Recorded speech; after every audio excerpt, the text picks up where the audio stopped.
Oh, well, what a time. I didn't think we're going to be sitting such a time Mhm. to sit and talk about this after what we have gone through in our lives. Yeah. And I can't imagine how tough it is right now for our unaccompanied refugee minors who have gone through so much as it is, and now to deal with COVID-19. As we know, our kids have experienced many traumas, which has turned into some kind of a disorder at this point, whether it be PTSD, anxiety, depression. I'm sure all families who are dealing with the URM understand what our kids are going through. I don't need to go through all that, but our kids have gone through transitional traumas um, in their own country as they decide to leave, whether it's because of war or economical crisis or natural disaster. And then throughout their journey, what they have gone through, whether it be rape or discrimination or any kind of abuse. And then once they got to the receiving country where they thought it was going to be heaven, what they have been confronted with, whether it be acceptance, whether it be acculturation, assimilation, racism, you name it. So this is quite a difficult time while we're still struggling and processing that. And now we have to deal with COVID Mhm. 19. And for some of us, we're only dealing with families here, but our URM kids are also stressed out thinking about their families in developing countries where resources are extremely limited. So with that, I think my colleague and I are sitting here to talk about and process how can we help our URM foster parents, URM kids to navigate through this challenge. I'm sure. Yeah, I mean, just to echo what you're saying, the truth of the matter is we have these kids that come, there's a lot of displacement, there's a lot of uncertainty, and our hope that through this short blog is to provide a sense of hope, that our kids come with significant strengths, um, the ability to be resilient and their own determination to succeed are some of the things that we want to be mindful of as we try to parent them during this time. Um, our kids are very resilient. There's no journey. I mean, like my colleague Yodit just mentioned, the journey from before they started in transition and also post transition, how that has all played out for them. And it took a lot of strength, and they're still moving on. But with that comes fear, correct? They hold the identity of who I am, the uncertainty of the unknown. And a lot of us now have been kind of redefining what normal is.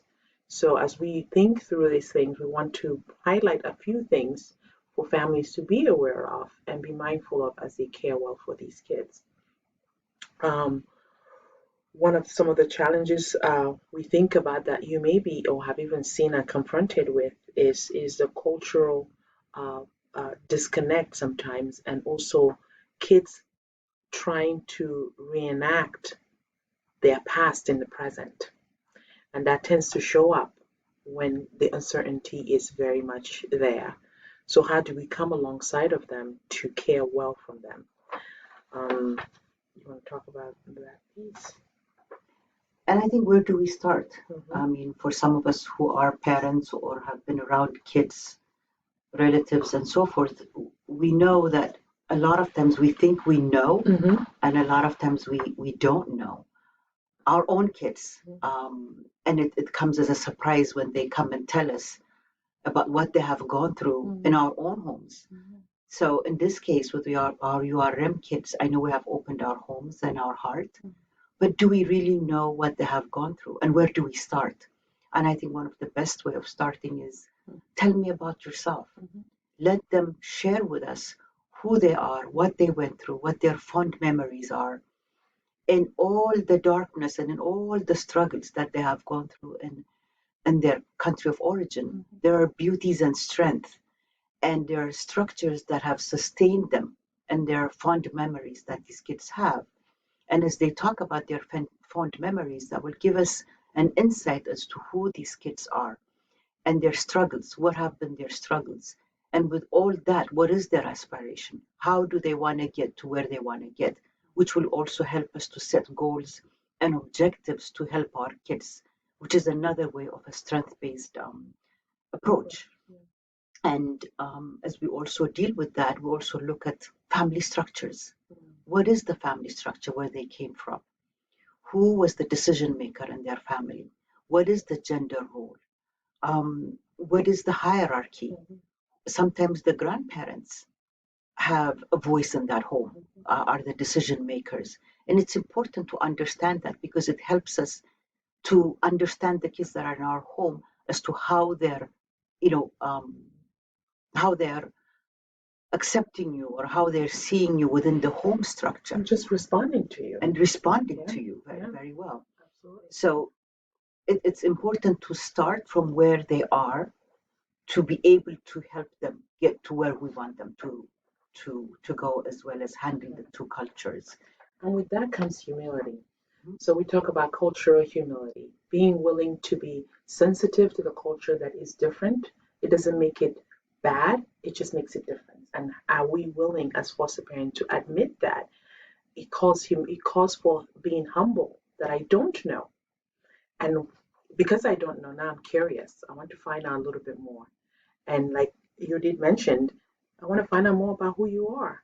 Just make it doesn't have to be a dissertation or conversation. It just has to be, tell me something new about you. Tell me what your story is when it's safe. And that our kids, regardless whether they are teenagers or younger kids, they would respond, because they are seeing, wow, you see me. You just don't see me as a disadvantaged kid that doesn't have things, or poor me, but you see me as somebody that value and has a story to tell. So we're hoping that families can take this as a starting point to begin to move towards their kid into caring well for them. Excellent. And also to look at what has worked for these kids as they struggle. What were their coping mechanisms? Because we can structure our what we're going to do with them based on what has worked for them and what they need to change. And accepting them means accepting their culture too. More focus on integration, not necessarily a forced assimilation, but integration, which or even means acculturation. Which means taking some of their culture in as we're pushing, or as we're introducing the new culture to them. And hopefully we through this process, what we're trying to say here, both me and my colleague, is what does active listening look like? What does it mean to just listen without interruption? What does it mean to empower our kids? Because there's a lot of helplessness, there is a lot of fear, and there is a lot of isolation. So as we empower them and as we bring them in our home fully, in a very holistic way, then they will be comfortable enough to open up and be able to deal with the issues that are at hand. And then bringing their own, integrating and developing and expanding the community engagement, because we cannot just do it in our own foster homes. We have to be able to reach out to their community, so there is a support system that will help us as foster parents, as well as help the kids, assimilate and acculturate faster. And that ultimately brings the idea of engagement and integration. That's what we want. I love the example my colleague gave about being a salad bowl. There are different types of greens, different ingredients that make a delicious salad. It can be good. That is all ultimately healthy for all of us. So we're hoping that families will be able to truly listen actively, listening skills, being humble, that we don't know it all. We as people from different culture are always learning something new about other person's culture. Even just being here in the United States, you have to try to navigate that. Our kids are struggling through that, but there's a humility that comes with that needs to be truly reinforced with families, to know that you cannot do it alone. It's going to take a whole village. We believe that it's a team effort, and we're going to be here to be that supportive as you continue to care well for these kids. But we will continue this conversation. This is not the end. We hope that we'll continue this conversation, and feel free to reach out to us with any questions. There's an article attached to this that has some other resources that you can always tap into as you need be. But this is a great place to start the conversation. Thank you. Thank you.